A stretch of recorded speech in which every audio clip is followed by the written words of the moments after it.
Great wall of China কিভাবে তৈরি হলো? এক বিশাল ইতিহাসের মহাকাব্য। এটি পৃথিবীর দীর্ঘতম প্রাচীর। এটি শুধু একটি স্থাপনা নয়, এটি এক জাতির সংকল্প, সাহস আর টিকে থাকার গল্প। গ্রেট ওয়াল অফ চায়না এক বিস্ময়কর, এক প্রতিরক্ষার বর্ম, আর এই ইতিহাসের গায়ে লেখা এক দীর্ঘ পদচিহ্ন। কিন্তু প্রশ্ন হচ্ছে, এই বিশাল প্রাচীর আসলে কিভাবে তৈরি হলো? এত দীর্ঘ, এত বিস্তৃত ও টেকসই নির্মাণ কিভাবে সম্ভব হয়েছিল হাজার হাজার বছর আগে? চলুন জেনে নেই প্রাচীরের আড়ালে লুকিয়ে থাকা সেই কাহিনী। গ্রেট ওয়ালের ইতিহাস শুরু হয় খ্রিস্টাব্দের 7ম শতকে, যখন চীন একীভূত দেশ ছিল না, বরং ছোট ছোট রাজ্যে বিভক্ত ছিল। প্রতিটি রাজ্য নিজেকে রক্ষা করতে চেয়েছিল প্রতিবেশী শত্রুদের হাত থেকে। তাই সীমান্তে রক্ষার জন্য ছোট ছোট মাটির প্রাচীর তৈরি করা শুরু হয়। কিন্তু এই বিচ্ছিন্ন প্রাচীরগুলো একীভূত হতে শুরু করে কুইন রাজবংশের হাত ধরে। খ্রিস্টপূর্ব 221 সাল চীনের ইতিহাসের এক যুগান্তকারী মুহূর্ত।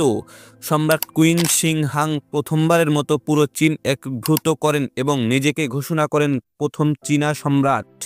তিনি উপলব্ধি করেন একটি অভিন্ন ও শক্তিশালী প্রতিরক্ষার দরকার, বিশেষ করে উত্তর নোমানদের যেমন হিউইং জাতির আক্রমণ ঠেকাতে।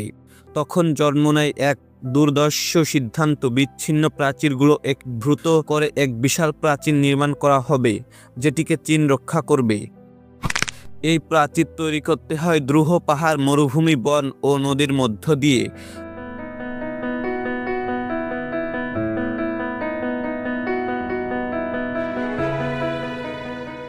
শ্রমিক সংখ্যা অনুমান করা হয় 30 থেকে 50 লক্ষ মানুষ এই প্রাচীর তৈরির কাজ করেছেন। তাদের অনেকেই প্রাণ হারান কঠিন পরিশ্রম, অপুষ্টি, দুর্ঘটনা ও রোগে। এই জন্য একে বলা হয় দি লংগেস্ট কেমিটেরি অন আর্থ, পৃথিবীর সবচেয়ে দীর্ঘতম কবরস্থান। গ্রেট ওয়ালের নির্মাণের উপাদান ছিল পাহাড়ি এলাকার পাথর ও শিলা, সমতল ভূমির মাটি, কাঠ ও বাঁশ। পরবর্তীতে ইট ব্যবহার শুরু করে। প্রাচীরের গড় উচ্চতা 20 থেকে 30 ফুট, প্রস্থ 15 থেকে 25 ফুট পর্যন্ত, যাতে ঘোড়া চলতে পারে ও সৈন্যরা টহল দিতে পারে। গ্রেট ওয়াল অফ চায়না শুধু এক সময় তৈরি হয়নি, এটি শতাব্দীর পর শতাব্দী ধরে সংস্কার করা হয়েছে বিভিন্ন রাজবংশের অধীনে।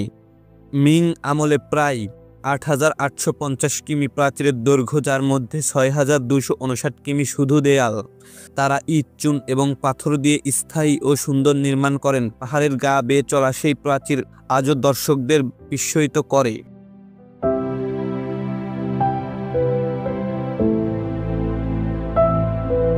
সতেরো শতকে কুইন রাজবংশ প্রতিষ্ঠার পর প্রাচীরের গুরুত্ব হ্রাস পায়।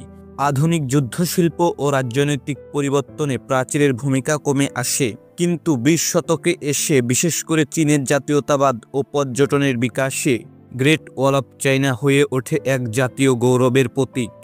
1987 সালে এটি ইউনেস্কো ওয়ার্ল্ড হেরিটেজ সাইট হিসেবে ঘোষণা করে। আজ গ্রেট ওয়াল অফ চায়না বিশ্বের 7ম আশ্চর্যের একটি।